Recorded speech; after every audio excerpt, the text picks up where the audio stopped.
കൊല്ലം ചടയമംഗലത്ത് വീട്ടുമുറ്റത്ത് നിന്ന് ചന്ദനമരം മോഷ്ടിച്ച് കടത്തി. തേവന്നൂർ പറമ്പിൽ മാധവക്കുറുപ്പിന്റെ വീടിന് മുന്നിൽ നിന്ന ചന്ദനമരമാണ് മോഷ്ടിച്ചത്. സംഭവത്തിൽ പോലീസ് അന്വേഷണം ആരംഭിച്ചു.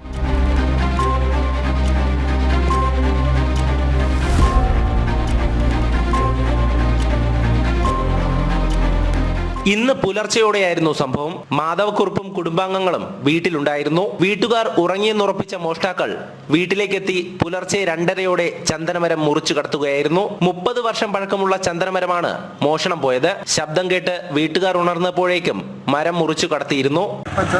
എൻ്റെ വീട്ടിൻ്റെ മുറ്റത്ത് നിന്ന് ചന്ദനമരം ഇന്നലെ രാത്രി 2:30-യോടുകൂടി നല്ല മുറിച്ചു കടത്തി.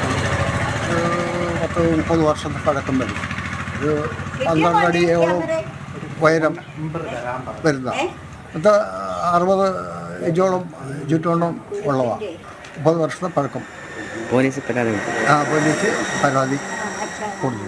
വീടിന് മുന്നിലെ മരം മോഷണം പോയതറിഞ്ഞ വീട്ടുകാർ സമീപവാസികളെ വിവരമറിയിച്ചു. നേരത്തെ തന്നെ ചന്ദനമരവും ഒപ്പം വീട്ടിലെ സാഹചര്യവും മോഷ്ടാക്കൾ നിരീക്ഷിച്ചിട്ടുണ്ട്. പിന്നാലെയാണ് മോഷണം നടത്തിയിരിക്കുന്നത്. സംഭവത്തിൽ വീട്ടുകാർ ചടയമംഗലം പോലീസിൽ പരാതി നൽകി. സ്ഥലത്ത് പരിശോധന നടത്തിയ പോലീസ് മോഷ്ടാക്കൾക്കായി അന്വേഷണം ശക്തമാക്കി. പ്രദേശത്തെ CCTV ദൃശ്യങ്ങൾ കേന്ദ്രീകരിച്ചാണ് അന്വേഷണം നടത്തുന്നത്. ജനം, കൊല്ലം.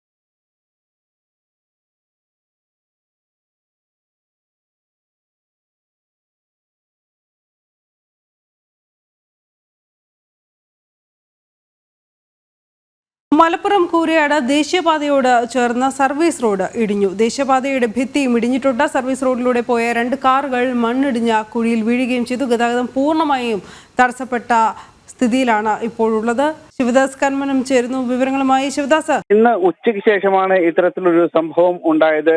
മലപ്പുറം ജില്ലയിലെ കൂരിയാടാണ് സർവീസ് റോഡ് ഇടിഞ്ഞ് വീണത്. അതായത് സർവീസ് റോഡിനോട് ചേർന്നുള്ള പുതിയതായി നിർമ്മിക്കുന്ന നാഷണൽ ഹൈവേയുടെ ഒരു ഭാഗമാണ് ഇടിഞ്ഞ് സർവീസ് റോഡിലേക്ക് വീണത്. ഈ ഭാഗത്ത് വലിയൊരു കുഴി രൂപപ്പെട്ടിട്ടുണ്ട്.